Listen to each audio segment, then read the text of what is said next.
चलिए लाइव है हम आपके साथ। आवाज आ रही है हमारी? हेलो हेलो, आवाज आ रही है? कमेंट बॉक्स में बताइएगा। गणित शिक्षण के साथ हम लाइव हैं। क्या मैं ऑडिबल हूँ? क्या मैं विजिबल हूँ?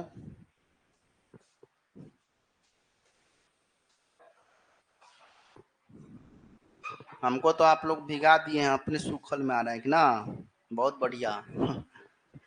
बड़ी कंफ्यूजन हो गया है सुबह में कि क्या करे क्या करे।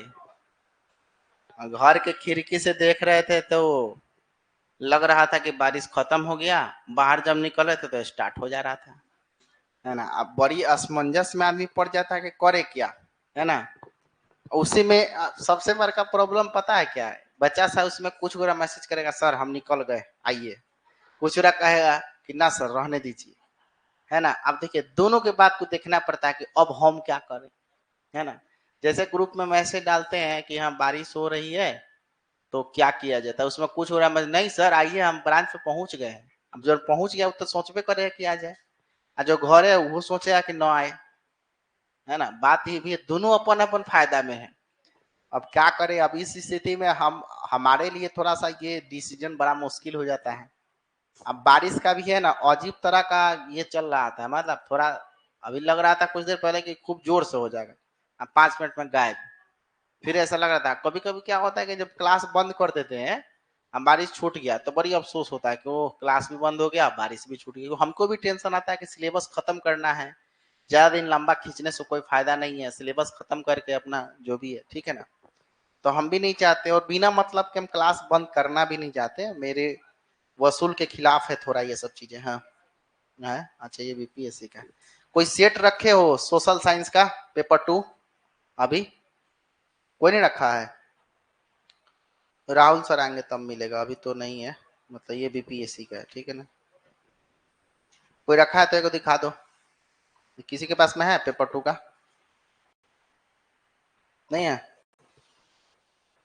शशि रंजानी यहाँ देखो तो पेपर 2 का सेट उठाएगा, देखो तो। देखो तो एक दे दो इनको देखने।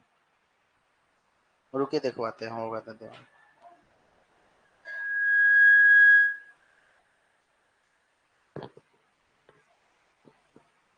चलिए शुरू किया जाए।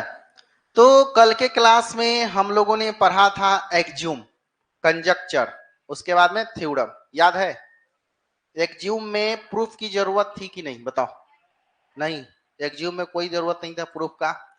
कंजक्चर में प्रूफ चाहिए, और जब प्रूफ कर देते थे तो क्या था? थ्योरम था, जिसको हम लोग क्या कहा? परिमेय बोला, याद है। तो एक्ज्यूम के बारे में चर्चा किए थे, कंजक्चर के बारे में चर्चा किए थे, परिमेय के बारे में हमने चर्चा किया था। उसके बाद बहुत सारे टीएलएम के बारे में मैंने चर्चा किया था, टीचिंग लर्निंग मटेरियल, याद है। टीएलएम मतलब शिक्षण सहायक सामग्री। नहीं है तो छोड़ दो, देख लो एक बार पेपर 2 का होगा तो। पेपर 2 का अगर है तो ठीक है, नहीं है सब यूपीएससी है। पेपर 1 है, पेपर 2 नहीं है। आएंगे राहुल सर, उसके बाद ही मिलेगा, ठीक है। सममिति का मतलब ये होता है सेमेंट्री, है ना।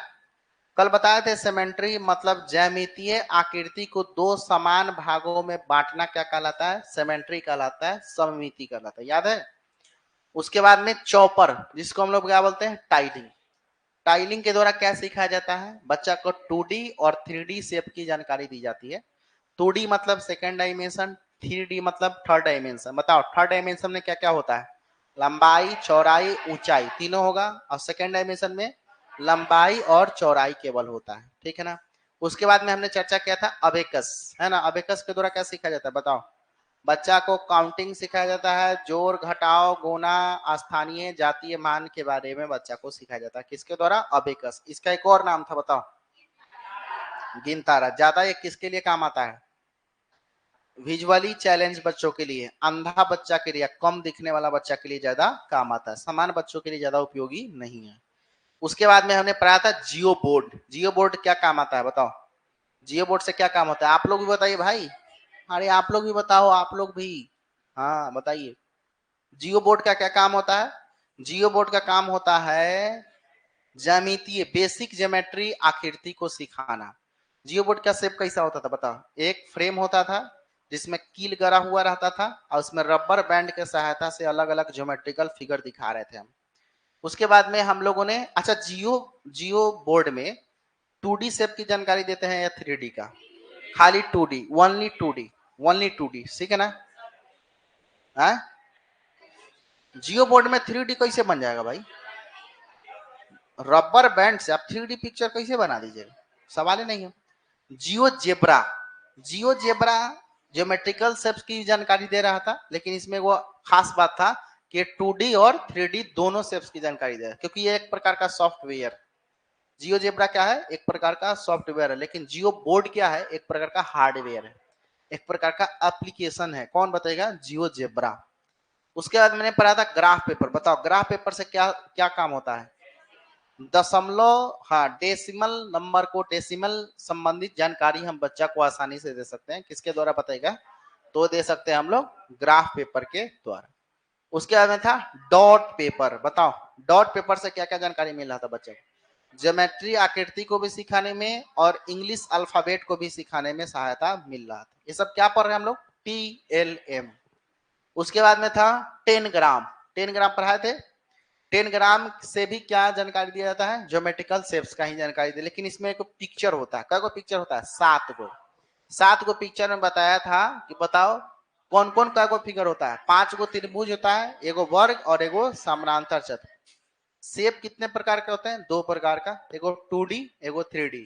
2D में लंबाई और चौड़ाई होगा, 3D में लंबाई, चौड़ाई, ऊंचाई तीनों होगा। ठीक है। उसके बाद में डीन्स ब्लॉक बताए थे? नहीं बताए थे? बहुत बढ़िया, आ जाओ। अब आते हैं हम लोग डीन्स ब्लॉक। डीन्स ब्लॉक क्या होता है इसके बारे में समझो। देखो देखिए, डीन्स ब्लॉक्स में ये होता है कि प्लेस वैल्यू के लिए भी इसका उपयोग किया जाता है। प्लेस वैल्यू समझते हैं? स्थानीय मान, है ना? तो स्थानीय मान सिखाने के लिए हम लोग किसका प्रयोग करते हैं बताएगा? डीन्स ब्लॉक का उपयोग करते हैं, है ना? 10 ग्राम, अभी हम आपको बताए थे 10 ग्राम। 10 ग्राम क्या है बताओ? अभी बताए थे 10 ग्राम से क्या सिखाया जाता था? 10 ग्राम में 7 गो पिक्चर था, अभी बताया ना? ज्योमेट्रिकल शेप सिखाया जाता था। तो 10 ग्राम और डीन्स ब्लॉक से स्थानिक समझ विकसित होता है। मतलब 10 ग्राम से भी और डीन्स ब्लॉक से भी, बेसिकली डीन्स ब्लॉक का उपयोग जो है ना स्थानिक समझ को विकसित करने में किया जाता है। इकाई, दहाई, सैकड़ा, स्थानीय मान, जातीय मान, ये सब निकालने में ज्यादा ये TLM क्या करता है? एक प्रकार क्या है? TLM है, टीचिंग लर्निंग मटेरियल है। इसमें जो है ना फ्रैक्शन के नॉलेज को भेजा जाता है। Very important, very important, underline कर लीजिएगा, है ना? आपसे डायरेक्ट सवाल पूछा जाएगा कि बताइए किस TLM के द्वारा, कौन से टीचिंग लर्निंग मटेरियल के द्वारा बच्चों में भिन्न की अवधारणा को हम सिखा सकते हैं, फ्रैक्शन की अवधारणा को हम सिखा सकते हैं, फ्रैक्शन की अवधारणा को हम तो डीन्स ब्लॉक्स के द्वारा। किसके द्वारा? Deans blocks. याद रहेगा? एक प्रकार क्या है? TLM है। देखो यहाँ पर लिखा हुआ फ्रैक्शन के नॉलेज। फ्रैक्शन का मतलब था भिन्न। भिन्न नहीं होता 1/2, 2/3, 4/3। तो भिन्न के नॉलेज को हम आसानी से सिखा सकते हैं। किसके द्वारा? डीन्स ब्लॉक्स के द्वारा। ठीक है। तो यहां तक कहानी खत्म हो गया और ये पूरा हम आपको TLM बता दिया। इससे बाहर TLM कुछ भी नहीं आएगा। TLM इतना काफी है, एंड जितना TLM हम तुमको बताएं दैट्स इनफ, काफी है इतना। अब आते हैं हम लोग किस पर बताइएगा? पैटर्न। यहां से भी सवाल पूछा जाता है आपके गणित में। पैटर्न क्या है पहले इसको समझो। पैटर्न कहते किसे? पैटर्न होता क्या है? देखो, कहता है यह जो है ना मेंटल एक्टिविटी से प्लेटेड होता है। मतलब ये कि पैटर्न बेसिकली बच्चा को क्यों दिया जाता है? क्योंकि एक प्रकार का आप मान के चलिए कि मानसिक क्रियाकलाप होता है इससे। मानसिक क्रियाकलाप का मतलब क्या होता है? सोचो, देखो पहले, जैसे हम यहाँ पर कह दिए कि यहाँ पर 2 है, यहाँ पर 4 है, यहाँ पर खाली स्थान है, यहाँ पर 6 है, यहाँ पर खाली स्थान है और यहाँ पर 10 है। तो बताओ खाली स्थान पर क्या होगा? ठीक है ना? अब ये क्या हो गया? पैटर्न हो गया।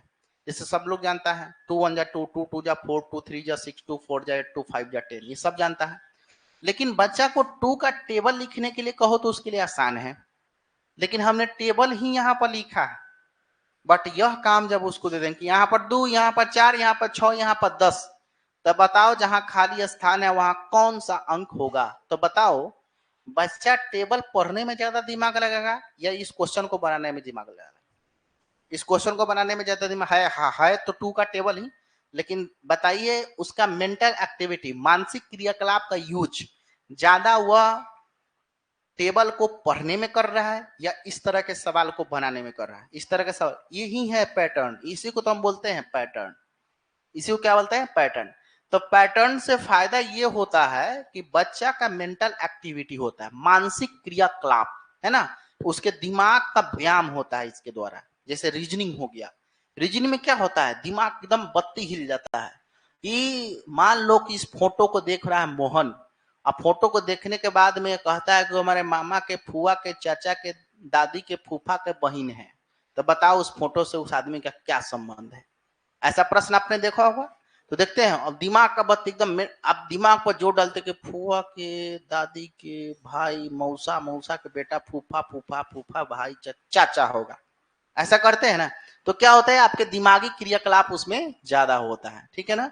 तो कहने का मतलब यह है कि पैटर्न से फायदा ये है कि बच्चा का दिमाग थोड़ा सा तर्कनात्मक हो जाता है, और थोड़ा सा ये भी है कि मेंटल एक्टिविटी इसमें बच्चा ज्यादा करता है। एक्टिविटी का मतलब क्रियाकलाप, मेंटल का मतलब मानसिक क्रियाकलाप उसमें थोड़ा सा ज्यादा होता है, ठीक है, किसके द्वारा, पैटर्न के द्वारा, ठीक।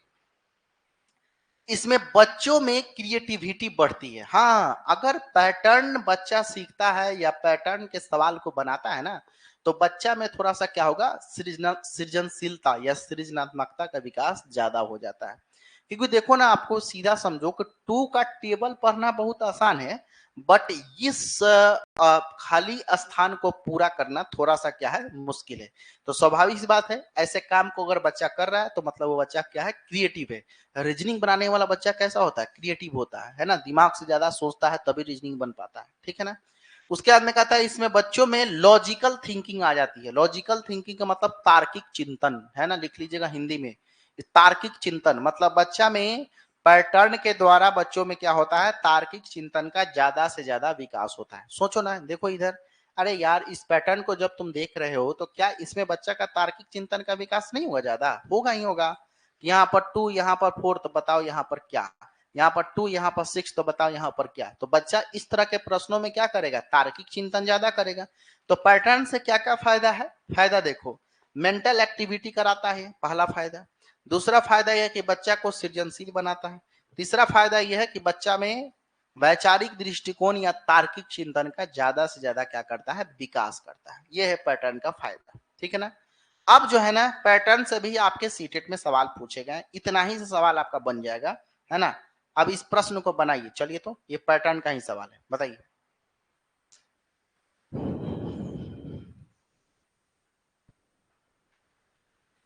डिन्स ब्लॉक अभी पढ़ा है ना, डिन्स ब्लॉक से भी पहले पहले डिन्स ब्लॉक का है सवाल, देखो।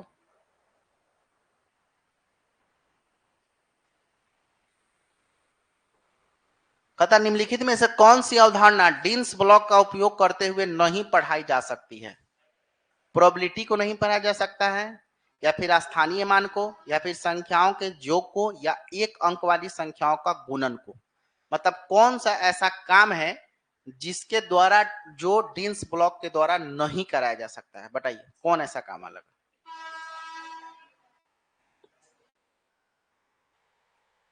अरे भाई, प्रोबेबिलिटी पूरा फ्रैक्शने होता है। प्रोबेबिलिटी जो होता है वो पूरा का पूरा क्या होता है, फ्रैक्शन होता है। अब यहां पर देखो कि डिन्स ब्लॉक के उपयोग करते हुए नहीं पढ़ा जा सकते। स्थानीय मान तो डायरेक्ट बताए हैं कि प्लेस वैल्यू उसमें सिखा सकते हैं। संख्याओं का योग तो डेंस ब्लॉक में तो 10 ग्राम भी जुड़ा हुआ था, तो संख्या का योग भी आप इसमें आराम से निकाल सकते हैं। एक अंक वाली संख्या का गुणन भी आप इसमें कर सकते हैं। लेकिन क्या है, प्रोबेबिलिटी। अब प्रोबेबिलिटी, अब तुम यहां पर समझ में आ रहा कि सर प्रोबेबिलिटी तो भिन्न है, फ्रैक्शन है, लेकिन एक बात समझो, प्रोबेबिलिटी के फ्रैक्शन में और सामान्य फ्रैक्शन में क्या होता है, अंतर होता है। सामान्य फ्रैक्शन का मतलब, जैसे हमने लिखा 1/2, तो 2 भाग में 1 भाग, जैसे हम कहीं पर लिखते हैं, जैसे देखो यहाँ पर हम लिखते हैं जैसे 2/4, तो इसका मतलब क्या हुआ, 4 भाग हमारा नीचे वाला हमेशा क्या होता है, टोटल होता है। नीचे वाला हमेशा क्या होता है, टोटल होता है। 4 भाग में कितना भाग, 2 भाग। समझ में आ रहा ना। तो ये फ्रैक्शन का मामला, बट प्रोबेबिलिटी के फ्रैक्शन का मामला क्या होता है, प्रोबेबिलिटी हम आप लोग को पढ़ाए हैं, आप लोग पढ़ाए ना, प्रायिकता, संभावना व्यक्त करने वाला, है ना। तो प्रोबेबिलिटी के फ्रैक्शन में और उसके बाद में सामान्य फ्रैक्शन में, दोनों में क्या होता है, अंतर। इसीलिए प्रोबेबिलिटी के किसी भी क्वालिटी को हम जो है ना डिन्स ब्लॉक के द्वारा नहीं पढ़ा सकते। थोड़ा सा कंफ्यूज हुए होंगे, बट ठीक है, प्रायिकता इसका क्या होगा, सही आंसर हो जाएगा, ठीक है। चलिए नेक्स्ट क्वेश्चन पे आते हैं। नेक्स्ट क्वेश्चन देख लीजिए क्या कहता है। नेक्स्ट क्वेश्चन हमारे सामने ये है, इसका जवाब आप लोग दीजिएगा क्या होगा। चलिए, दृष्टि बाधित विद्यार्थियों के लिए निम्नलिखित में से किसका प्रयोग गणित शिक्षण अधिगम के साधनों के रूप में किया जा सकता है। जो विजुअली चैलेंज बच्चा है उसके लिए आप कौन से टीएलएम का प्रयोग करेंगे, आपको बताना है। चलो बताओ।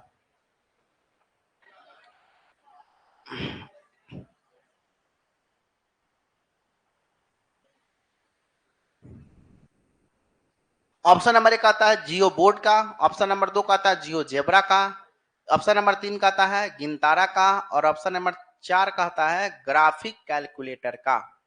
तो किसका किसका प्रयोग आप जो है ना विजुअली चैलेंज बच्चों के लिए कर सकते हैं।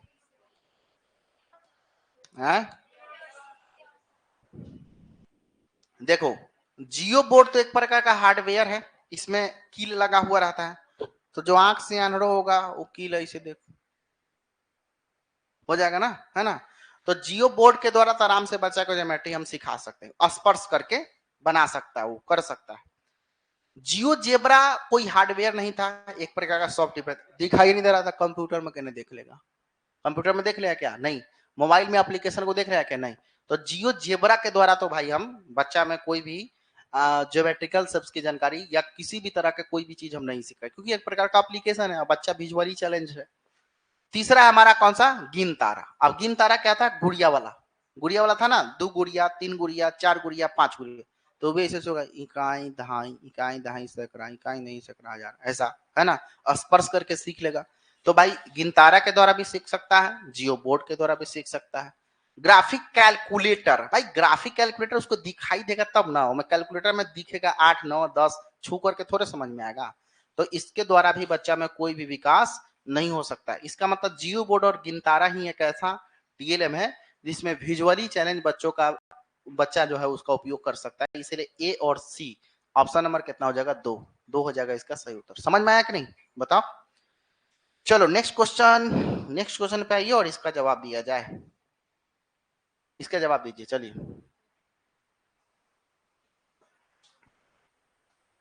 बहुत बढ़िया, आप लोग भी जवाब दे रहे हैं, शानदार, जबरदस्त। जूही कुमारी, नवीन कुमार, रीना कुमारी, सिंपल सिंपल सिंपल।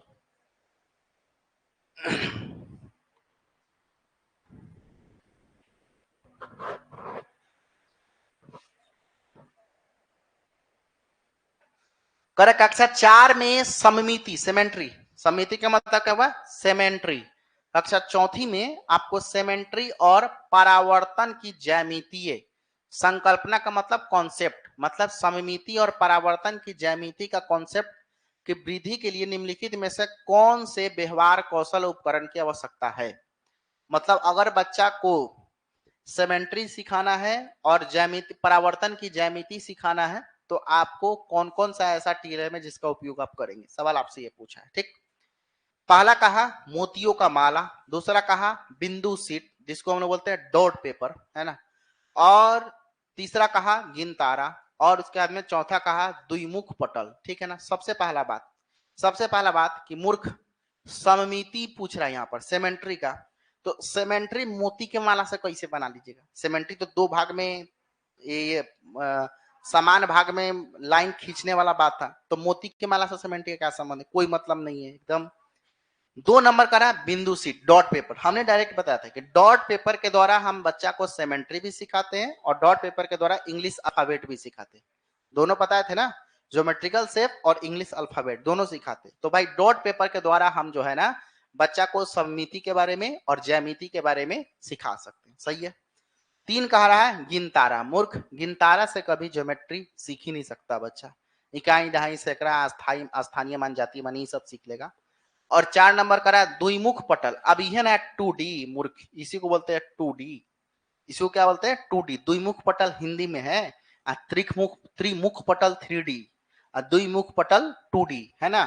तो 2D 2D से कोई संबंध नहीं है भाई ज्योमेट्री का या फिर सेमेंट्री का, है ना। तो ये भी कट जाएगा, ऑप्शन नंबर कितना हो जाएगा, बिंदु सीट। बिंदु सीट के द्वारा ज्योमेट्रिकल शेप्स और उसके बाद में हम जो है ना सेमेंट्री के कॉन्सेप्ट को आराम से सिखा सकते हैं। सब पढ़ाया हुआ है, समझ में आ रहा है ना, वो नहीं समझ में आ रहा है, आ रहा है ना। सेमेंट्री कल पढ़ाया है, डॉट पेपर कल पढ़ा है, सब पढ़ाया हुआ है, आई सारा क्वेश्चन पूछा गया, ध्यान रखना, ठीक है ना। अब आ जाओ नेक्स्ट क्वेश्चन। नेक्स्ट क्वेश्चन, इसका जवाब दिया जाए। चलिए,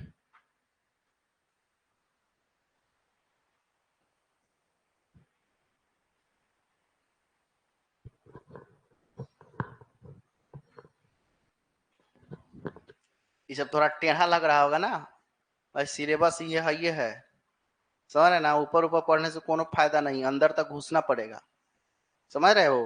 हाँ, खाली अधिगम अर्जन कैला से होगा।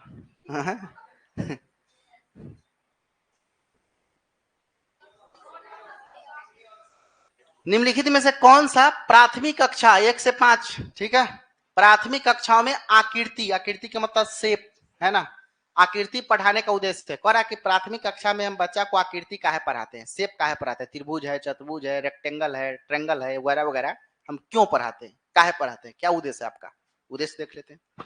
कहता है कि दृश्यकरण मतलब विजुअल कौशल, दृश्यकरण का मतलब होगा विजुअल, दिखाई देना, मतलब विजुअल स्किल को विकसित करने के लिए, मतलब ये कह रहा है कि दिखाई देने वाला कौशल को बढ़ाने के लिए काम हम करते हैं। या फिर ऑप्शन नंबर 2 कह रहा है कि ज्यामितीय आकृति के नामों को स्मरण करना। पहली बात है, ये वो बात जो लिख दिया है ना, ये पसंद नहीं है सीटेट को। स्मरण करने वाला बात, याद करने वाला बात, रिकॉल करने वाला बात, मेमोराइजेशन की बात, या फिर लेबलिंग की बात, ये हमेशा क्या है, निगेटिव है। तो भाई 2 3 गेलो 3 देखा, करा द्विक स्थान संबंधी तर्क कौशल में वृद्धि करना है ना। तो द्विक स्थान संबंधी कौशल में क्या करना है, द्विक स्थान को हम बोलते हैं, क्या बताएगा, तो स्पेटियल रीजनिंग, ठीक है ना, इसको समझिएगा। स्पेटियल रीजनिंग का मतलब ये होता है कि बच्चा में तर्क कौशल का विकास कराना। तो दो को तो हमको नजर आ रहा है कि हाँ ठीक है सर, अगर हम अलग अलग आकृति को दिखाते हैं तो बच्चा में देखने का कौशल का विकास होगा, कौन आकृति क्वेश्चन होता है। और दूसरा फायदा ये होगा कि बच्चा में जो है ना स्पेटियल रीजनिंग का एबिलिटी जो है ना विकसित होगा, क्षमता विकसित होगा, मतलब बच्चा में तर्क शक्ति का विकास होगा। सही है, तो ए और सी कहाँ है, ए और सी ऑप्शन नंबर 2 में, इस क्वेश्चन का सही उत्तर ऑप्शन नंबर 2, ठीक है ना। आए, द्विक स्थान का मतलब स्पेटियल रीजनिंग, यहाँ पर लिखे हैं, देखिए इंग्लिश में to enhance spatial reasoning ability. Spatial reasoning का मतलब ये होता है कि बच्चा में तर्क आधारित कौशल का विकास करना, लॉजिकल थिंकिंग को डेवलप करना, इसी को बोलते हैं द्विक स्थान, ठीक है, समझ में आया। चलो नेक्स्ट क्वेश्चन, आइए, इस क्वेश्चन का सही उत्तर क्या, ऑप्शन नंबर 2 ए और सी। आइए नेक्स्ट क्वेश्चन पे, इसका जवाब दीजिए, पैटर्न का सवाल है, चलिए बताइए, पैटर्न हम ही पढ़ाएं, पैटर्न का सवाल है, बताइए। आप लोग भी सिंपल सिंपल रूप से बताते चलो। निम्नलिखित में से कौन सा चरण बच्चों में प्रतिमान, प्रतिमान का मतलब पैटर्न, इंग्लिश में बोलते हैं पैटर्न, हिंदी में बोलते हैं प्रतिमान, ठीक है ना। तो करा निम्नलिखित में से कौन सा चरण बच्चों में प्रतिमान यानी पैटर्न की अवधारणात्मक विकास का उच्चतम स्तर प्रदर्शित करता है। पहले क्वेश्चन समझा क्या कह रहा है, नहीं समझे। अरे कह रहा है कि 4 को ऑप्शन हम आपके पास में दिए हुए हैं, तो ये चारों में से कौन सा ऐसा ऑप्शन है जो बच्चा में पैटर्न बच्चा समझ गया, लेकिन पैटर्न के समझदारी का सबसे हाई लेवल वाला समझदारी कौन है, ये पूछा है क्वेश्चन। ऑप्शन नंबर 1 कर रहा है पैटर्न की पहचान करना, पहचान करना कौन हाई लेवल हो गया है। दूसरा नंबर कर रहा है पैटर्न का विस्तार करना, मतलब उसको एक्सपेंड करना, ये भी हाई लेवल नहीं हुआ। दूसरा कर रहा है पैटर्न की नकल करना, ये तो एकदम लो लेवल हो गया, नकल करना, कॉपी करना।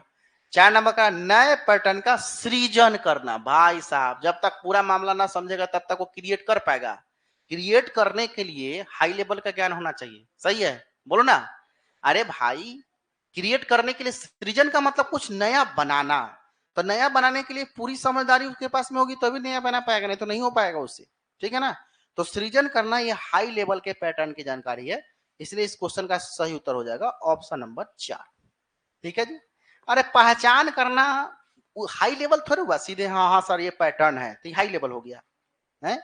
उसके बाद में कह रहा है पैटर्न का विस्तार एक्सपेंड करना, जैसे 2 4 6 तो लिख दिया 8 10 12, हाई लेवल हो गया। उसके अंदर पैटर्न का नकल करना, ये तो एकदम लो लेवल है, ये तो एकदम कहेंगे लो, LOW लो लेवल है ना। और 4 नंबर का पैटर्न को सृजन करना, मतलब अपना से बनाना, क्रिएट करना, है ना। पैटर्न का हिसाब देने के लिए भी आदमी के पास दिमाग होना चाहिए, ऐसे नहीं दे सकते आप। तो ये हाई लेवल की जानकारी कौन हो गया, नया पैटर्न का सृजन करना। ऑप्शन नंबर कितना हो गया, 4। ठीक है ना। ये सब थोड़ा सा टेढ़ा है लेकिन शानदार है, ये सबसे क्वेश्चन आता है। अब ऐसा ऐसा क्वेश्चन जब आएगा तो आप मान के चलो, मैं गारंटी 90% बच्चा तो ये सब सीधे परे रहता है, ऊपर गायब, सीधे ऊपर गायब। पैटर्न क्या है, एक्जूम क्या है, कंजक्चर क्या है, थ्योरम क्या है, डेंस ब्लॉक क्या है, 10 ग्राम क्या है ना। उसके बाद में आप अभी पढ़ा मैं आपको जियो बोर्ड, जियो जेब्रा, है ना, सेमेंट्री, समिति, इस सबसे कई प्रतिशत बच्चा परिचित है सीटेट की तैयारी करने वाले छात्र में? बहुत कम, 10% बच्चा परिचित होता है, बाकी 90% तो इसे एकदम अपरिचित होता है। ठीक है ना। तो देखिए ये हो गया, ठीक है ना। आगे बढ़े हम, यहां तक बात समझ में आ गया। चलो नेक्स्ट। अब देखो देखो, हमारे कोर्स में समय इसलिए लगता है क्योंकि हम एक वो चीज छोड़ते नहीं है। सवाल ये है, चाहे वो हिंदी शिक्षण का हो, चाहे वो सीडीपी का हो, 19 को टॉपिक पढ़ाना था, हम आप लोगों को 25 को पढ़ा है सीडीपी में। गणित गणित में मैथ कंटेंट में आपको 9 गो टॉपिक पढ़ना था, हम 19 को पढ़ा है।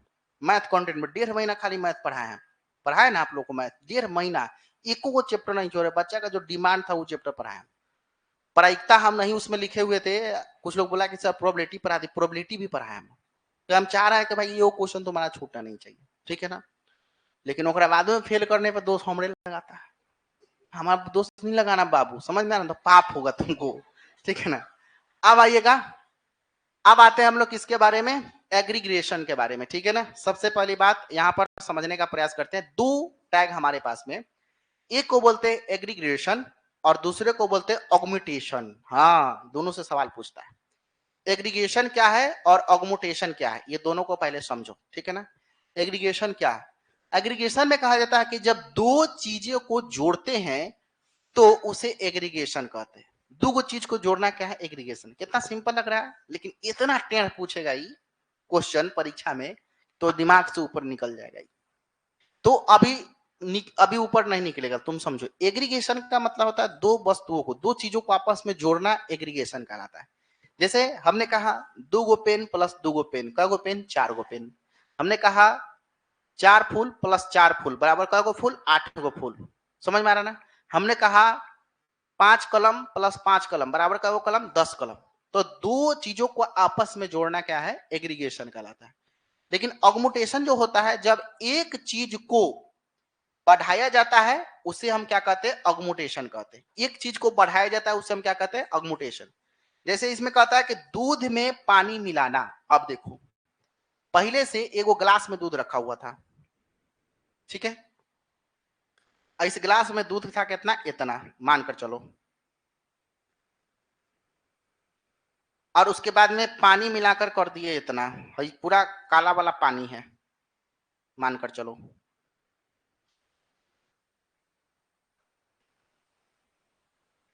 और ये है ग्लास, ठीक है ना। अब आप देखिए, दूध था इतना लेवल में, इसमें पानी मिला दिए, तो बताओ दूध का लेवल बढ़ेगा कि घटेगा, घटेगा, बढ़ेगा। तो आप तो ये भी सोच रहे हैं कि सर यहू में तो चीज को हम जोड़े हैं। अरे मूर्ख, जोड़ने का मतलब वस्तु, यहाँ पर वस्तु को आप नहीं जोड़े हैं, यहाँ पर किसी लिक्विड शेप में आप उस फॉर्म को बदलने का क्या किए हैं, प्रयास किए।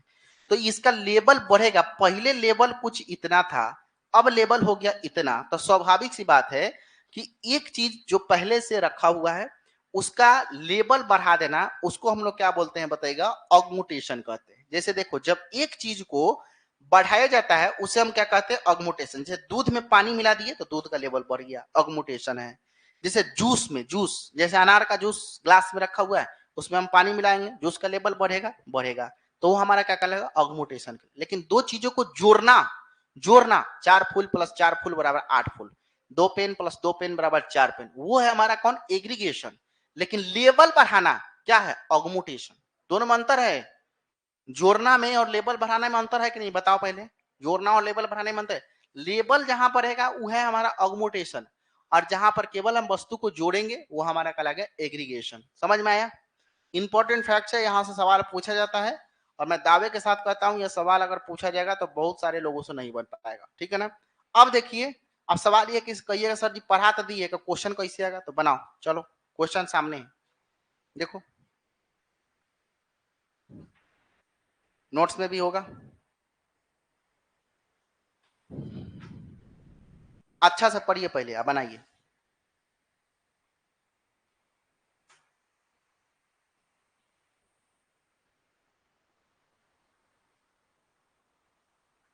जल्दी फास्ट।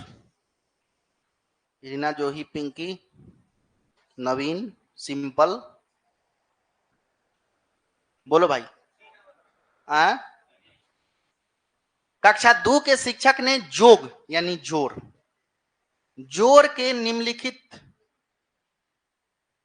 जोर के निम्नलिखित शाब्दिक प्रश्न को विद्यार्थियों को हल करने हेतु दिया।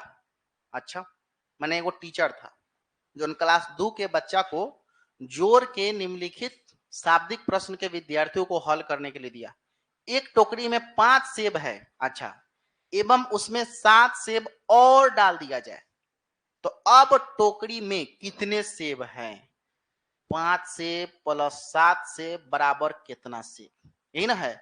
इस प्रकार का शाब्दिक प्रश्न निम्नलिखित में से किस मॉडल या श्रेणी से संबंधित है? क्या यह संवर्धन है, क्या यह पृथक्करण है, क्या यह जोग पुनरावृत्ति है, क्या यह समुच्चयन है? बताओ, इसको क्या बोलेंगे आप? इसको बोलेंगे समुच्चयन। समझ रहे ना? वस्तु में अब तुम कहोगे कि सर ये समुच्चयन अभी तो आप पढ़ा है एग्रीगेशन। अरे मूर्ख, एग्रीगेशन को ही हिंदी में समुच्चयन कहते हैं, ठीक है ना? यहाँ पर लिख लो इंग्लिश में एग्रीगेशन, एग्रीगेशन हम इसी को कहते हैं, ठीक है ना? समुच्चयन है इसी को कहते हैं, ठीक है ना? हिंदी में जान से यहाँ लिख दिए क्या कि दोनों भाषा तुम समझो। अगर नहीं बुझाएगा तो इंग्लिश में देख लेना हिंदी वाला को, ठीक है? समुच्चयन को ही हम लोग क्या बोलते हैं? एग्रीगेशन। तो हम अभी बताए ना, 2 पेन प्लस 2 पेन बराबर क्या गो पेन? 4 गो पेन, बताया है ना? 2 पेन प्लस 2 पेन बराबर क्या गो पेन? 4 गो पेन। तो उसको हम लोग क्या बोलेंगे बताएगा? उसको हम लोग बोलेंगे एग्रीगेशन, जिसको हम समुच्चयन। आई देखो, हाई ऑप्शन देखो, संवर्धन। संवर्धन क्या है? अगमुटेशन। एक इंग्लिश नेम है अगमुटेशन, ठीक है ना? ठीक है, याद रहेगा। तो अगमुटेशन में हम लोग क्या कर रहे थे? लेबल बढ़ा रहे थे। एग्रीगेशन में क्या कर रहे थे? वस्तु को जोड़ रहे थे। यहाँ पर क्या हुआ है? लेवल बढ़ा है कि वस्तु को जोड़ा गया है? वस्तु को जोड़ा गया है, तो कौन होगा? एग्रीगेशन होगा, ठीक है ना? समुच्चयन होगा। आज यहाँ पर लेबल बढ़ाया जाएगा, वो कौन होगा? संवर्धन होगा, ठीक है? तो इस क्वेश्चन का सही उत्तर क्या हो जाएगा? ऑप्शन नंबर 4, ऑप्शन नंबर 4, ठीक है? बोलो, समझ में आया? लेबल बढ़ेगा वो कौन? लेवल बढ़ेगा वो कौन? अगमुटेशन। लेबल बढ़ना अगमुटेशन, और जोड़ करना एग्रीगेशन, है ना? हिंदियों में याद रखिएगा, ठीक है? चलिए, समुच्चयन है एगो संवर्धन है, संवर्धन समुच्चयन। आया समझ में? अब बताओ, अगर अगर तुम नहीं जाने रहोगे एग्रीगेशन क्या है, एग्मुटेशन क्या है, तो ये प्रश्न थोड़ा सा बनेगा। ये तुमको समझने के संवर्धन क्या है, तुमको समझने पृथक्करण क्या है। मान लो चलो पृथक्करण का मतलब समझ गए कि अलग करना, तो में अलग हो रहा है? उसका में जोग पुनरावृत्ति। हम गारंटी के साथ में कहते हैं, इस क्वेश्चन अगर यह टॉपिक आप नहीं पढ़े रहेंगे तो मैं दावा के साथ कह सकता हूँ 95% बच्चा मारेगा हाई ऑप्शन, पक्का। क्या कहेगा 3 गो प्लस 5 गो 8 गो से हो रहा है, जोगे न हो रहा है भाई, ये मार कन्फर्म में लगेगा उसको। घरे आके कटा जाएगा, 1 नंबर से फेल आ जाएगा। समझ रहे ना? तो यही कारण है। देखो, हम बार बार कहते हैं कि आप अपने से तैयारी करते हैं और किसी टीचर के गाइडेंस में आप कोई काम करते हैं, तो ये फर्क होता है। समझ में आ रहा ना? ये फर्क होता है, ये डिफरेंस है। कुछ बच्चे कहते हैं ना कि सर बिना पढ़े हमारा 78 नंबर आ गया है, 4 नंबर से फेल कर गए। तो 4 नंबर के लिए पढ़ना पड़ेगा। ये 4 नंबर ये है जो हम बताएंगे आपको, ये आपको अपने से समझ में जल्दी नहीं आएगा। समझ में आ रहा? तो गाइडेंस का यही फायदा होता है, ठीक है ना? इस क्वेश्चन का आंसर ये नहीं होगा मेरे लाल, ये होगा इसका आंसर है। तुमको तो कभी कभी सेट मिला है कि ना नहीं, गलती आंसर दे दिया। कैसे हो जाएगा संवर्धन? कैसे समुच्चयन हो जाएगा? ये तो जोग कर रहा है। अरे मूर्ख, पहले जानते हो क्या है? यो जोगे है, लेकिन तुम्हारे दिमाग से बाहर का जोग था, इसीलिए जल्दी समझ में नहीं आ रहा, ठीक है ना?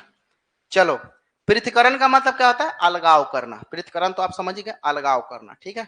चलो, अलगाव वाली बात यहाँ पर हो नहीं रही थी, इसीलिए हम लोग इसके साथ नहीं जाएंगे। चलिए, अब आते हैं गणित की मूलभूत संरचना, है ना? भाई साहब, यहां से तो सवाल एकदम भर भर के पूछा जाता है।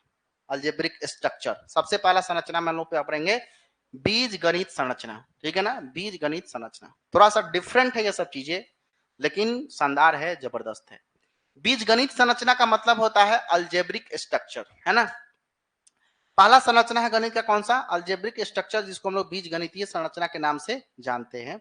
और इसमें क्या कहा जाता है कि इसमें बेसिक अलजेब्रा चीजें आती है, जैसे प्लस हो गया, माइनस हो गया, गुना हो गया, भागा हो गया, ईटीसी, ये सब किस स्ट्रक्चर में आएगा गणित के? तो ये सब गणित के अलजेब्रिक स्ट्रक्चर के अंतर्गत में आता है। आपसे डायरेक्ट सवाल पूछेगा कि गणित में प्लस माइनस गुना भागा की संरचना गणित के कौन से संरचना के अंतर्गत आती है? तो आपको जवाब देना होगा बीज गणितीय संरचना, अलजेब्रिक स्ट्रक्चर। ठीक है। उसके बाद आता है क्रमिक संरचना, जिसको हम लोग क्या बोलते हैं? सीरियलाइजेशन, है ना, सीरियलाइजेशन। सीरियलाइजेशन स्ट्रक्चर का मतलब क्या होता है?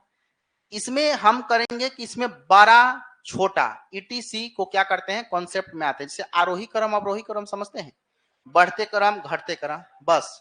तो बढ़ते और घटते क्रम का कॉन्सेप्ट जो होता है ना, बढ़ते क्रम में से जाओ, घटते क्रम में से जाओ, इस तरह के स्ट्रक्चर को गणित शिक्षण में कौन से स्ट्रक्चर कहा गया? Serialisation structure. ठीक है ना, अंडरलाइन कीजिए।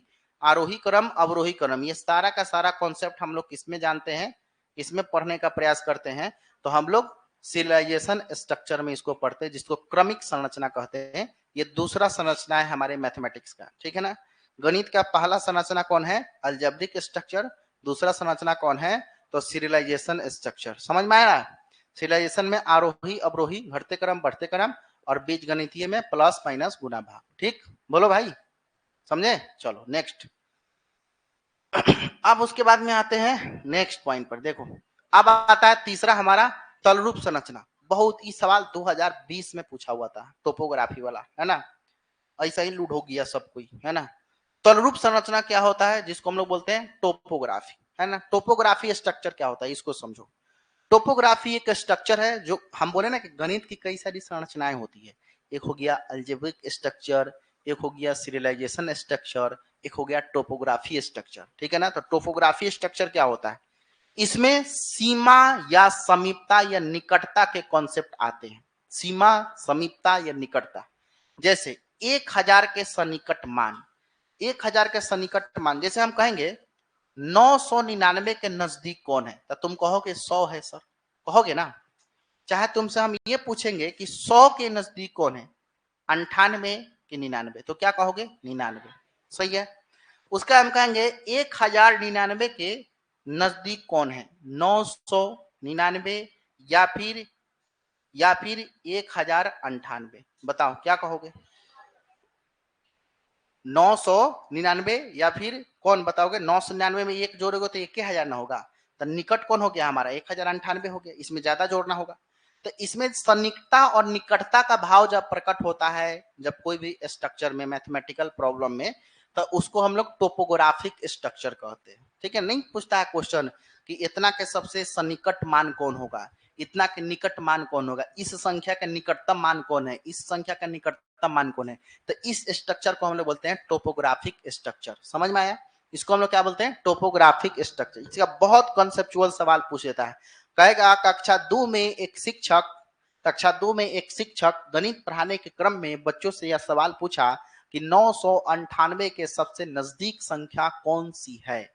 इस तरह के प्रश्न जो शिक्षक के द्वारा क्लास 2 में बच्चों से किया गया है, यह प्रश्न गणित संरचना के कौन से संरचना के अंतर्गत आता है? Option number 1 algebraic structure, option number 2 serialisation structure, option number 3 topographic structure. तो आप पढ़ रहे निकट वाला हाउ टोपोग्राफिक, प्लस माइनस गुना भाग अलजेब्रिक। ठीक है ना। और उसके बाद में एक और बताएं, सीरियलाइजेशन, आरोही अवरोही सीरियलाइजेशन। समझ में आया? चलो नेक्स्ट। तो यहां तक कहानी आपको समझ में आ गया। चलो अब हम आगे आते हैं नेक्स्ट पॉइंट पर। ठीक है ना। प्रश्न बताइए। चलिए हम प्रश्न कराते चल रहे हैं, हर टॉपिक वाइज। प्रश्न करने से थोड़ा फायदा होगा कि भाई समझ में आया कि हम क्वेश्चन कैसे बना पाएंगे।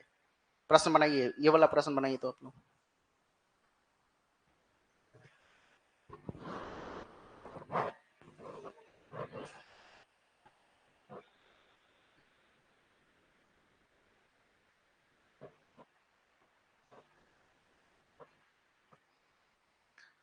सर हम टीवी में देख रहे हैं। बट टीवी में कैसे चल जाएगा?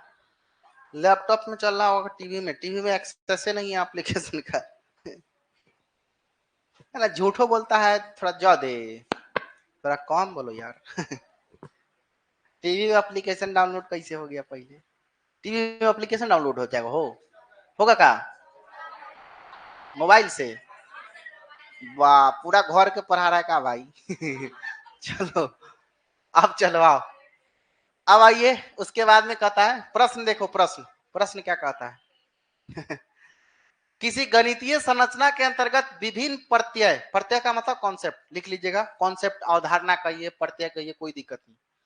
किसी गणितीय संरचना के अंतर्गत में विभिन्न प्रत्यय जैसे सीमा, समीपता, मतलब वही समीपता, सीमा का मतलब नियरेस्ट, नियरेस्ट समझते ना, सबसे सन्निकट मान, सीमा, समीपता या निकटता आदि को सम्मिलित किया गया है। वो कौन सा स्ट्रक्चर है? तो अल्जेब्रिक है, क्या टोपोग्राफिक है, क्या सीरियलाइजेशन है, ये उपरोक्त सभी है। अभी बताएं, सीमा समीपता वाला कौन सा स्ट्रक्चर? तो सीमा समाप्ता वाला हो जाएगा टोपोग्राफिक स्ट्रक्चर, प्लस माइनस गुना भाग कौन सा? अल्जेब्रिक स्ट्रक्चर, आरोही अवरोही कौन सा? Serialisation structure. ठीक है, ऑप्शन नंबर 2 इसका सही होगा। सही, कोई दिक्कत नहीं ना? चलो नेक्स्ट क्वेश्चन बनाओ, एक और क्वेश्चन। आइए, क्वेश्चन नंबर 2, चलिए बताइए। बहुत अच्छा जूही, बहुत अच्छा, बहुत अच्छा, बी होगा सही, एकदम सही।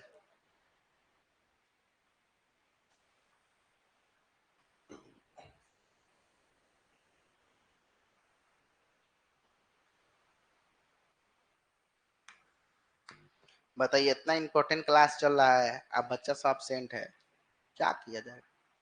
छोड़िए।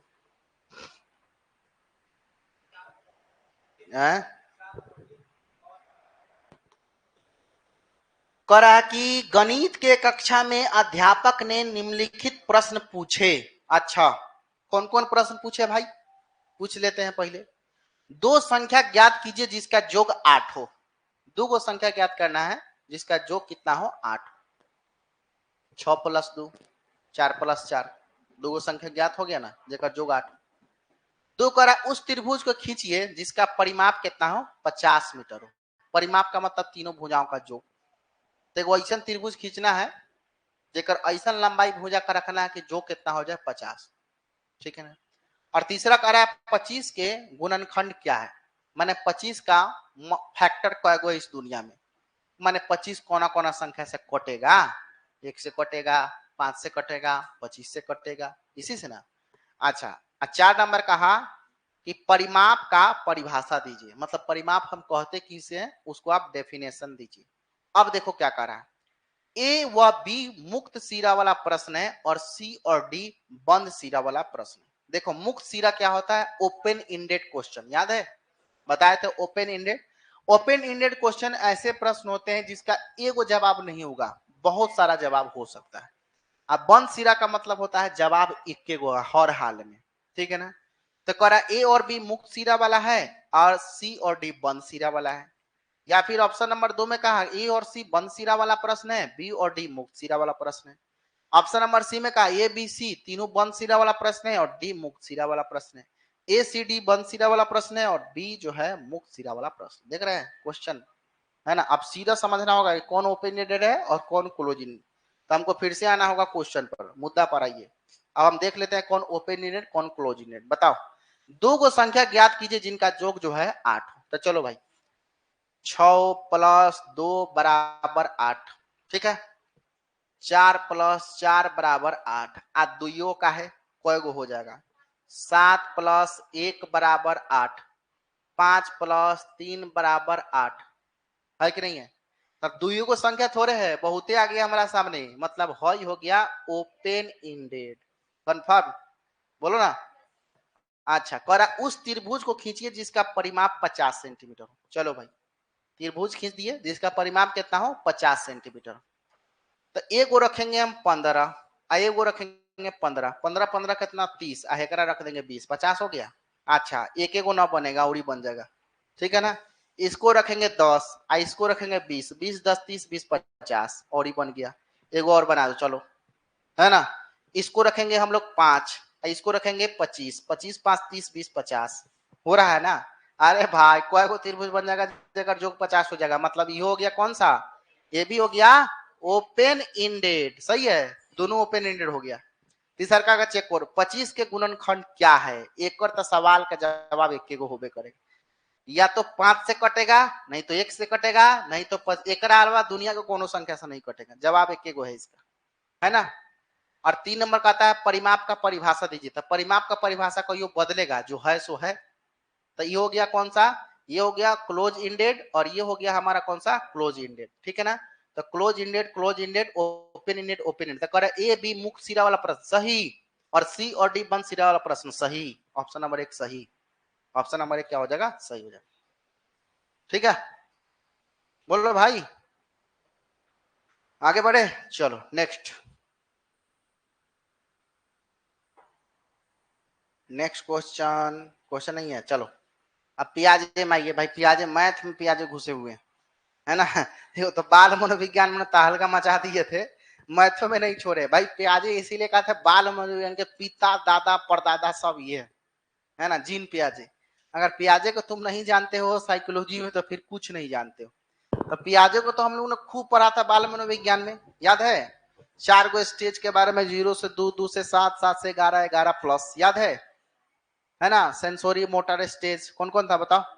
पहला कौन था, सेंसोरी मोटर। दूसरा प्री ऑपरेशनल। तीसरा कॉन्क्रीट ऑपरेशनल। चौथा फॉर्मल ऑपरेशनल। पढ़े थे ना। तो सबके बारे में हम लोग पियाजे खूब पढ़े होंगे, लेकिन यहाँ भी पियाजे है। अब पियाजे मैथ में क्या कहते हैं सुनना तो पड़ेगा। देखो पियाजे साहब का कहना था कि जीन पियाजे के अनुसार में बच्चा सबसे पहले संख्या यानी नंबर का संरक्षण यानी कंजर्वेशन करना सीखता है। अंडरलाइन करो बाबू। सबसे पहले बच्चा क्या करता है, नंबर का, संख्या का क्या करता है, संरक्षण करना सीखता है, मतलब कंजर्वेशन करना सीखता है, ठीक है। उसके बाद में लंबाई, उसके बाद में क्या बतेगा, लंबाई यानी लेंथ का संरक्षण करना, और फिर वजन यानी वेट, और अंत में क्या, वॉल्यूम का संरक्षण करना सीखता है। भाई तुम यह समझो कि क्या क्या कह रहे हैं। पहले प्याजे साहब बोले कि पहले बच्चा समझेगा किसको, संख्या को। संख्या जब समझ लेगा तो उसके बाद में समझेगा किसको, लंबाई को। लंबाई जब समझ लेगा तो उसके बाद में समझेगा किसको, वजन को। वजन जब समझ लेगा तो उसके बाद में अंत में किसको समझेगा, आयतन को, जिसको हम लोग कहते हैं वॉल्यूम। ये सीरियलाइजेशन है, लिख लेना तुम अपने कॉपी पर, नोट्स में लिख लो ऐसे ही क्रम बना करके। पहले संख्या समझेगा, उसके बाद लंबाई समझेगा, उसके बाद वजन समझेगा, उसके बाद आयतन समझेगा, है ना। ये पियाजे का कहना था। ऐसे ही एरो दे देकर लिख लेना शॉर्टकट में, तो समझ में जल्दी आ जाएगा।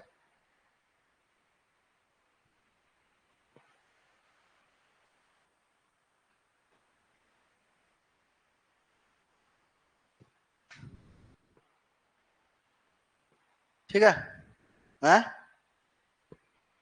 तो पियाजे का कहना यह था कि बच्चा जब मैथ सीखता है ना, तो सबसे पहले वो किसको समझता है, संख्या, नंबर को, 1 2 5 7 10 15 20 50 30।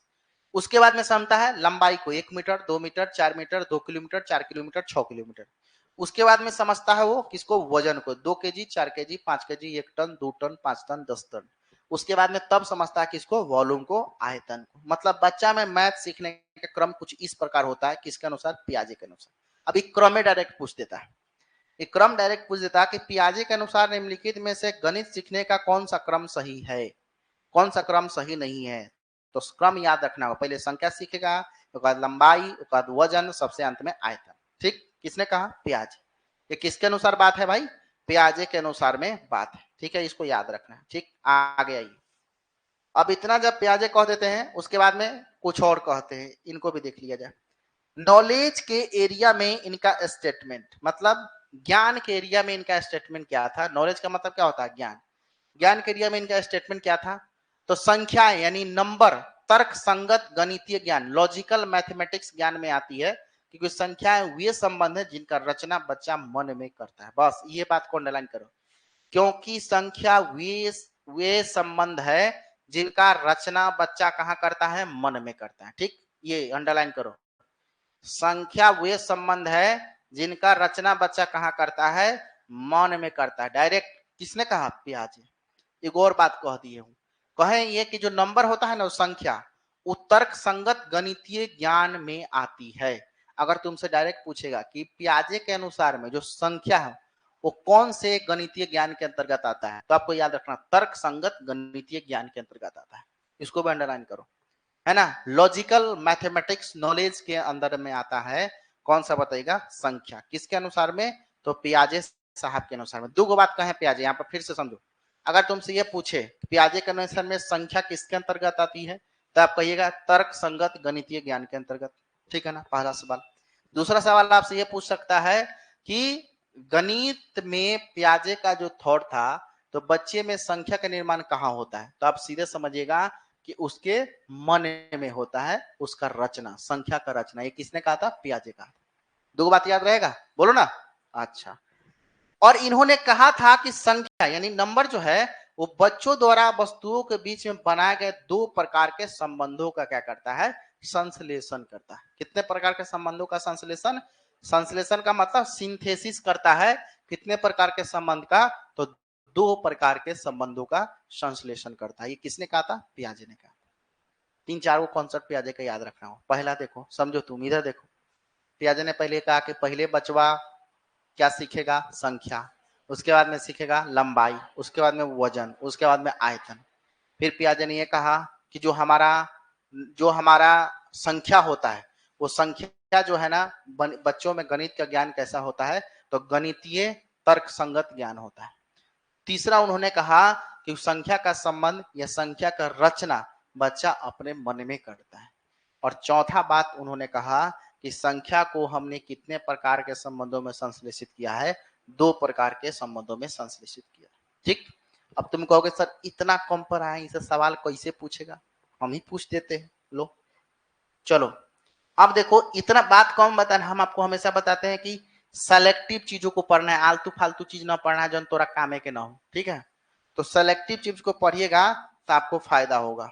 रुक जाओ एक मिनट, हाँ अब ये क्वेश्चन देखिए ध्यान से, जरा ध्यान से ध्यान से ध्यान से। चलो इस क्वेश्चन को देखो थोड़ा ध्यान से और इसका आंसर बताने का प्रयास करो।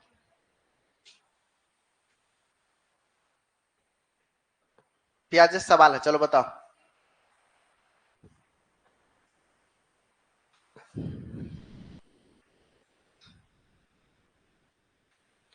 देखो सीटेट का पढ़ाई ना थोड़ा सा टेढ़ा होता ही है, ठीक है ना, बाकी दुनिया से एक मामला अलग है, समझ रहे हैं। Bank, SSC, railway, Bihar SSC, फलना चिलना, बिहार पुलिस, दरोगा से एक मामला अलग है। हाँ ये थोड़ा टेढ़ा है, लेकिन आप कर सकते हैं, इसको आसान है, ठीक है ना। देखिए क्या कहता है, जीन पियाजे द्वारा दिए गए ज्ञान के क्षेत्र में निम्नलिखित कथन में कौन सा कथन सही है। तो सारा कथन तो अभी हम लोग पढ़े हैं, कौन सा कथन सही है देख लेते हैं। संख्या भौतिक ज्ञान में आती है ना, पहले धरा गया। संख्या गणितीय ज्ञान में आता है, गणितीय संरचनात्मक ज्ञान में आता है, तो पहला तो सीधे कट गया। पहला ऑप्शन कह रहा है कि संख्या भौतिक ज्ञान में आता है क्योंकि बच्चे संख्याओं को वस्तुओं की गणना से संबंधित करके सीखता है। आधा सही आधा गलत, समझ में आ रहा ना, आधा सही।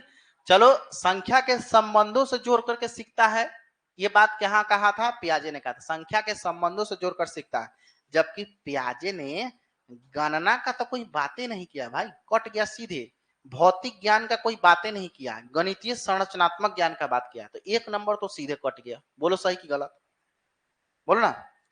दो नंबर कहता है कि संख्या सामाजिक परंपरागत ज्ञान में आती है। अरे मूर्खा, सामाजिक परंपरागत ज्ञान ही कोनो बाइगोत्स्की है, पियाजे का सवाल पूछा है, सामाजिक परंपरागत ज्ञान में पियाजे ने कोई बात ही नहीं किया। तीन नंबर कहा कि संख्याएं तर्क संगत गणितीय ज्ञान में आती है, एकदम सही, अभी पढ़ा है।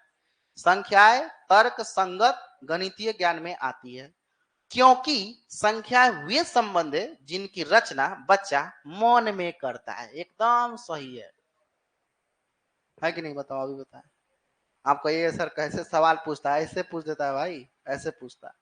और चार नंबर कहता है कि संख्या सामाजिक सांस्कृतिक ज्ञान में आती है। मूर्ख, बाइगोत्स्की नहीं है, पियाजे है।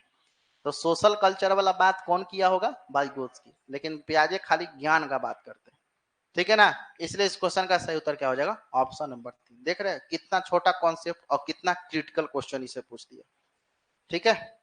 लेकिन तुम अगर पढ़े हो तो तुमसे यह क्वेश्चन छूटने वाला नहीं है। आइए अब आइए जिल्टन डीन्स साहब को पढ़ते हैं। जिल्टन डीन्स है ना, आप समझिएगा जिल्टन डीन्स का क्या कहानी है, इसके बारे में समझने का प्रयास करते हैं। ये मैथ्स में खेल, कहानी और जोड़ तोड़ के माध्यम से सीखने पर जोर देते हैं। ये मानते हैं कि बच्चे कम उम्र में अधिक जटिल गणितीय ज्ञान सीख सकते हैं। जिल्टन साहब का कहना, जिल्टन साहब का कहना था कि भाई देखो, बच्चा जितना तोड़ फोड़, गुना भाग, अटर पटर करेगा, उतना ज्यादा उसमें मैथमेटिक्स का नॉलेज होगा, है ना। उन्होंने कहा था कि चाहे कितनो कॉम्प्लेक्स नॉलेज हो, चाहे कितनो जटिल ज्ञान हो, भारी से भारी, कठिन से कठिन ज्ञान, अगर बच्चा को हम जोड़ तोड़, गुना भागा इधर उधर करके सिखाते हैं तो बच्चा आसानी से सीख लेगा। किसने कहा था? जिल्टन साहब ने। सीखने के इन्होंने 4 प्रमुख सिद्धांत दिया। ऐसे नहीं बोल करके चलेगा भाई, कहे कि जोड़ तोड़ करके बच्चा सीखेगा तो कैसे सीखेगा, 4 को सिद्धांत हम दे रहे। पहला इन्होंने सिद्धांत दिया था गतिक नियम, जिसको बोलते हैं डायनेमिक प्रिंसिपल। क्या बोलते हैं भाई? गतिक नियम, जिसको बोलते हैं डायनेमिक प्रिंसिपल।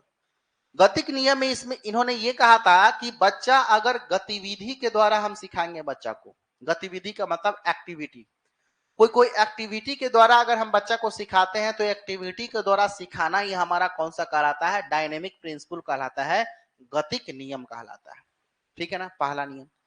दूसरा नियम इन्होंने दिया था बोधात्मक परिवर्तनशीलता, है ना।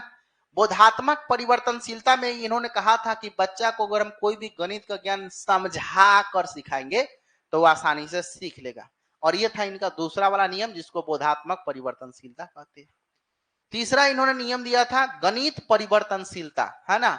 मतलब ये गणित परिवर्तनशीलता में इन्होंने कहा था कि गणित में हमको फ्लेक्सिबल होना पड़ेगा, कोई ट्रेडिशनल विधि को अपनाते हुए नहीं चलना होगा, कोई ट्रेडिशनल एक्टिविटी को अपनाते हुए नहीं चलना होगा, हमको नौचार का खोज करना होगा, परिवर्तन हमें सिखाने के क्रम में होना चाहिए। और चौथा नियम इन्होंने कहा रचनात्मक नियम, मतलब कंस्ट्रक्टिव प्रिंसिपल। इसमें इन्होंने कहा था कि बच्चा को जितना ज्यादा आप नए नए चीजों का सृजनशीलता से विकास कराएगा, उसमें कंस्ट्रक्टिव का गुण उतना ही ज्यादा क्या होगा? विकसित होगा। इन्होंने कहा था कि अगर टीचर इन 4 नियमों को अपने दिमाग में रख लेगा तो कोई भी बच्चा जटिल से जटिल मैथमेटिक्स के नॉलेज को आसानी से सीख सकता है। लेकिन 4 नॉलेज कौन? सीधा साधारण भाषा में समझो। पहला देखो, इधर इधर देखो, ये सब याद नहीं करना, माथा दुखा जाएगा। ठीक है, पहला उन्होंने कहा क्या कि हम बच्चा को गतिविधि से सिखाएंगे तो जल्दी सीखेगा। दूसरा उन्होंने कहा कि अगर हम उसको समझाकर सिखाएंगे तो जल्दी सीखेगा। तीसरा उन्होंने कहा कि हम फ्लेक्सिबल होंगे, एक ही विधि से हमेशा नहीं पढ़ाएंगे, अलग अलग विधि से पढ़ाएंगे तो जल्दी सीखेगा। चौथा उन्होंने कहा कि अगर बच्चा में रचनात्मकता का गुण विकसित कराना है तो नए नए कामों का खोज कराने को उसको अवसर देंगे, तब वो क्या करेगा? मैथमेटिक्स को जल्दी सीखेगा। तो जिल्टन साहब ने 4 प्रकार के नियम दिए थे, सिद्धांत दिए थे सीखने का। अगर आपसे पूछेगा कि जिल्टन साहब कितना प्रकार का सिद्धांत दिए थे सीखने का, वो 4। पहला कौन? गतिक नियम। दूसरा बोधात्मक परिवर्तनशीलता। तीसरा गणितीय परिवर्तनशीलता। चौथा कौन? रचनात्मक। गतिक नियम का मतलब होगा डायनेमिक प्रिंसिपल, बच्चा को गतिविधि के द्वारा सिखाना है। दूसरा बोधात्मक, समझाकर सिखाना। तीसरा परिवर्तनशीलता, चेंज करते रहना है। चौथा रचनात्मक, बच्चा में नया नया ज्ञान देंगे तभी वो क्या होगा? कंस्ट्रक्टिव नॉलेज उसमें डेवलप होगा। बोलो क्लियर? चलो, अब क्लियर हो गया तो फिर आप कहिएगा सर ये क्वेश्चन कैसे पूछेगा डीन्स साहब से, तो बना लो भाई। चलो क्वेश्चन बना लो। कहा है कि नहीं क्वेश्चन बनवाए? कहाँ गया? हाँ चलिए बताइए।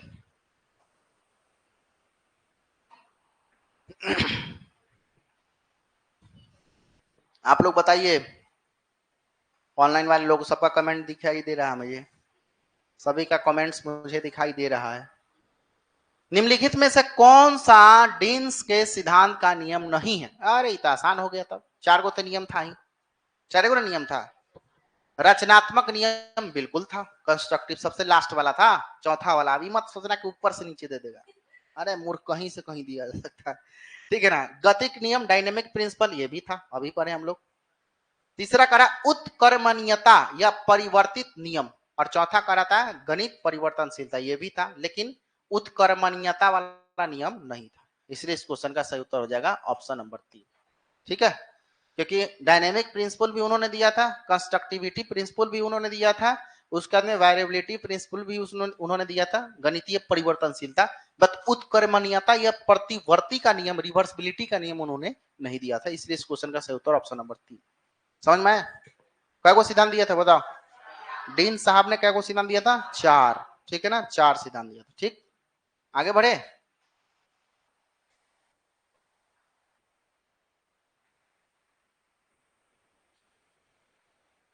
एक वैज्ञानिक कौन आते हैं जिनका नाम था जॉर्ज पोल्या, है ना। जॉर्ज पोल्या के साहब के बारे में समझने का थोड़ा प्रयास कीजिएगा। जॉर्ज पोल्या कौन है?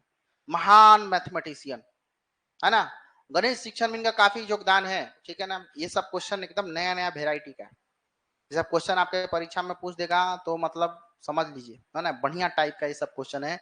और इस सब चीज को पढ़ना जरूरी है। आगमन विधि, निगमन विधि, विश्लेषण, संश्लेषण, फलना चिलना, ये सब पढ़ता है कि नहीं बताओ। पियाजे को कौन नहीं जानता, भाई गोस्की को कौन नहीं जानता, लेकिन जॉर्ज पलिया को बहुत कम लोग जानता। समझ में आ रहा ना। जिल्टन डिन साहब को बहुत कम लोग जानते हैं। टोपोग्राफिक स्ट्रक्चर को बहुत कम लोग जानते हैं। तो ये सब चीज को जानेगा तब ना 4 नंबर से जो फेल करते हुए बढ़ेगा। सवाल ये है, जो सब लोग जानता है वो आप जानते हैं तो हमें बहादुरी थोड़े है। जो सब लोग जानता है वो आपको जानना ही है, जो सब लोग नहीं जानता वो भी आपको जानना, तब 4 नंबर ऊपर। न तो 90% में चले जाइएगा। 10% में आना है तो आपको क्या पढ़ना पड़ेगा? जो लोग नहीं जानता उसको जानना पड़ेगा। समझ में आ रहा है बात। अब आप बीएड पूरा कर लिए और डीएलएड पूरा कर लिया, चलो पियाजे का नाम आपने सुना होगा, वाइगोत्स्की का नाम सुना होगा, स्किनर का नाम सुना होगा, कोहलर का नाम सुना होगा, कोहलबर का नाम सुना होगा, लेकिन जिल्टोटिन्स का नाम सुने थे? बताइए, जॉर्ज पोलिया का नाम सुने थे? नहीं सुने थे। तो ये तो इंपॉर्टेंट, इसको जानिएगा तो 4 नंबर बढ़ेगा आपका। ठीक है ना। जॉर्ज पोलिया साहब के बारे में क्या कहता है? जॉर्ज पोलिया, इन्होंने समस्या समाधान के 4 स्टेप बताए। इन्होंने कहा था कि अगर किसी भी प्रॉब्लम को सॉल्व करना है तो उसके लिए 4 स्टेप है। किसी भी प्रॉब्लम का सॉल्यूशन 4 स्टेप से किया जा सकता है। किसने कहा था? पोलिया साहब। पोलिया साहब का कहना था कि सबसे पहले तुम समस्या को समझो, मूर्ख। पहले समस्या को समझो। जैसे तुम्हारे पास कोई प्रश्न आया है तो पहले समझो कि क्या कह रहा है। जैसे मैथ गलती कैसे हो जाता है? मैथ गलती होने का सबसे बड़ा कारण है क्वेश्चन में नहीं समझ। जब डेरा पर आते हैं घर पर तो जा स्क्वायर था, हम क्यों समझ लिए, ऐसा होता है ना। क्वेश्चन समझ में आया तो नहीं बना। तो पहले इन्होंने कहा था कि समस्या को, किसी भी समस्या का समाधान करने का पहला स्टेप होता है कि इस प्रॉब्लम को समझो। प्रॉब्लम नहीं समझोगे तो समाधान कहां से निकल पाएगा? डॉक्टर के पास में तुम जाते हो कोई बीमारी दिखाने के लिए तो पहले क्या करते हैं? जांच लिखते हैं, जाइए सीबीसी टेस्ट करा के लाइए, मलेरिया का, टीबी का, कोरोना का वायरस टेस्ट करा के लाइए। डॉक्टर पहले क्या करता है? आपके समस्या को समझता है कि व्हाट इज प्रॉब्लम, प्रॉब्लम क्या है। रिपोर्ट में पता चलता कि ओ कहता मलेरिया, तब वो दवा किसका लिखेंगे? टीबी का? अरे मलेरिया का लिखेंगे, जो समस्या है उसका समाधान करेंगे ना वो। ठीक है ना। तो यहां पर भी इन्होंने क्या कहा कि पहले समस्या को क्या करना है? समझना है, अंडरस्टैंडिंग द प्रॉब्लम। पहले प्रॉब्लम को समझो। उसके बाद में इन्होंने कहा योजना बनाना। उसके बाद में उसका क्या बनाओ? प्लान बनाओ। उसको सॉल्व करने का प्लानिंग करो, एक तरीका होता है। उसके बाद में प्लानिंग के थ्रू कोई भी काम करना चाहिए, इन्होंने कहा था प्लानिंग करो। उसके बाद में तीसरा उन्होंने कहा कि योजना का संचालन। जो आपने प्लानिंग किया है उस प्लान को तुम इंप्लीमेंट करो। इंप्लीमेंट का मतलब अप्लाई करो, लागू करो। ठीक है ना। और चौथा उन्होंने कहा कि जब तीनों काम कर लो तो एक बार जांच लो कि सही की है कि गलत की है। आज ये 4 को काम तुम करो और देखो तुम्हारे समस्या का समाधान आसानी से हो जाएगा। जैसे कोई भी मैथमेटिक्स प्रॉब्लम तुम्हारे पास में आ रहा है तो पहले क्वेश्चन को समझो कि कह क्या रहा है। और जब ये समझ गया कि कह क्या रहा है तब एक प्लानिंग करो कि कैसे बनेगा। अच्छा, ये बोर्ड मास वाला से ऐसे बन सकता है। हाँ चलिए शुरू करते हैं। प्लानिंग बनानी है मन में, उसके बाद शुरू किए, बोर्ड मास का नियम लगा के ऐसे ऐसे आंसर आ गया, फिर ऊपर से एक बार जांच लिए कि सही है, चलिए। तो इसको हम लोग क्या बोलेंगे? चौथा नंबर, पुनः जांचना। ठीक है। इन्होंने कहा कि अगर 4 स्टेप से कोई भी व्यक्ति समस्या का समाधान करता है तो उसका समाधान जो है ना वो हमेशा सफल होगा। उसका कंक्लूजन हमेशा क्या होगा? सफल होगा। चलिए नेक्स्ट क्वेश्चन, क्वेश्चन बनाइएगा। ये वाला क्वेश्चन बताइए। हाँ बोलिए। Good morning. जी जी बोलिए।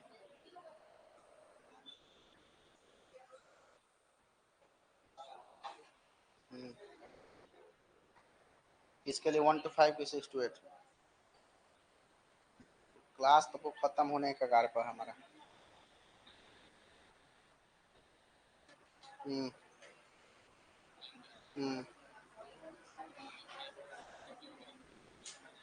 हम्म टेस्ट सीरीज मिल जाएगा 11 बजे से।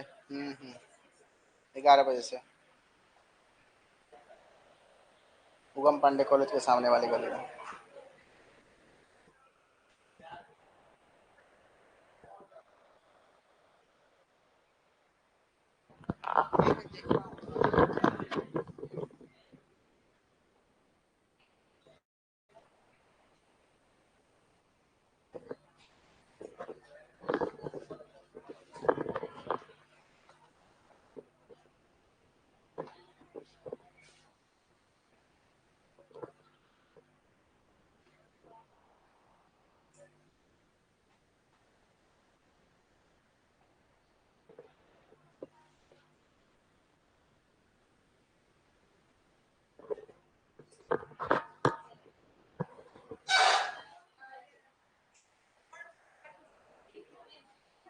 ठीक है, कौन हो गया भाई? समस्या को समझना, कलन विधि को याद करना, योजना की युक्ति पुनः जांचना। बताओ, कलन विधि उधि इसमें नहीं था, है ना? ऑप्शन नंबर कितना हो जाएगा? 2 हो जाएगा। रहने दे। चलिए आज के लिए इतना ही, बहुत धन्यवाद, मिलते हैं अगले क्लास में।